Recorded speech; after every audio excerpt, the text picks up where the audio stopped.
níbo là ń lọ lọ́jọ́ òní o ẹ jẹ́ ń gbọ́. ọ̀dọ̀ Umu Iyas àgbáyé là ń lọ. Aisha ọmọ Láfími hàn lé lọ́dún. Àjíkẹ́ Abíọ́lá ọmọ wọn nílùú Ìbàdàn.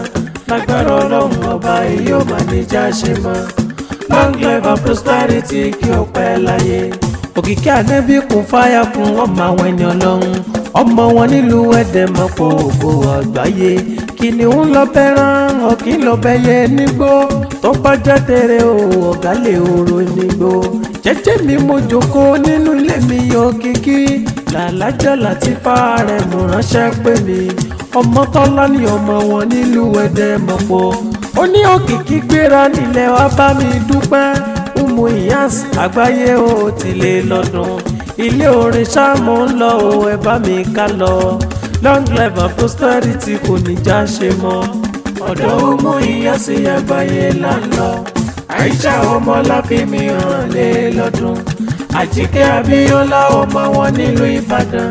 Lágbára Ọlọ́run ọba èyí ò máa níjà ṣe mọ́. long life and prosperity kí ó pẹ́ láyé. Umu Iyas máa gbọ́ bẹ̀dá bá wà láyé kó máa dúpẹ́. àìmọye òjò ṣá ló ti rọ̀ tílẹ̀ ti fi mu. àìmọye ìjì ṣá ló ti jà tó ti bà nǹkan jẹ́. àwọn tó dájú wá lọ wọ́n ti gbọ́rọ̀ lọ. àwọn tó rẹwà jù wá lọ wọ́n ti kú. a ò fi yọ̀ wọ́n àfi gbórúkọ lọ́rùn ga ni. Umu Iyas àgbáyé o àbá ẹ dúpẹ́. Aisha Àjíkẹ́ Abíọ́lá ó yá máa dúpẹ́. every October 10 ṣàní ọjọ́ ìbí ẹ. Amira Latifatu ṣàlùbá ẹ dúpẹ́. Umu Iyas fans club kò máa ní bàjẹ́ o. long life and prosperity kí ó pẹ́ láyé. ọ̀dọ̀ Umu Iyas àgbáyé là ń lọ. Aisha ọmọ Láfími hàn lé lọ́dún. Àjíkẹ́ Abíọ́lá ọmọ wọn nílùú Ìbàdàn.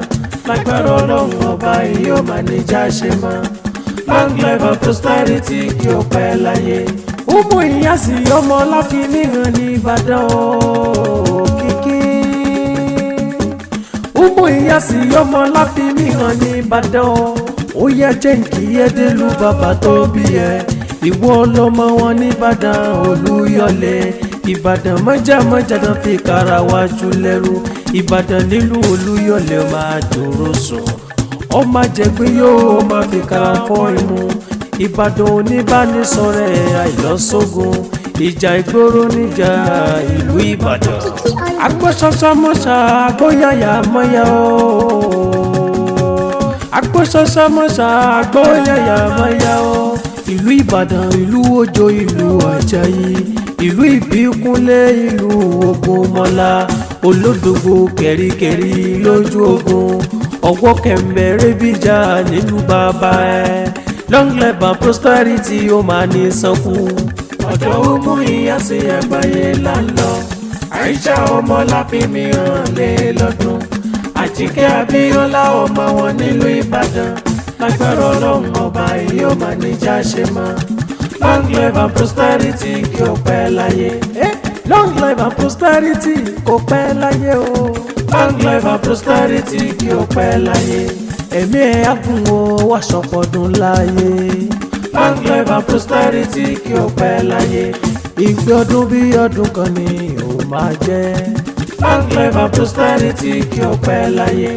Alájà Latifatu Arẹ̀mú ló ń kí ẹ. long life and prosperity kí ó pẹ́ láyé. long life and prosperity wà pẹ́ láyé orí o. long life and prosperity kí ó pẹ́ láyé.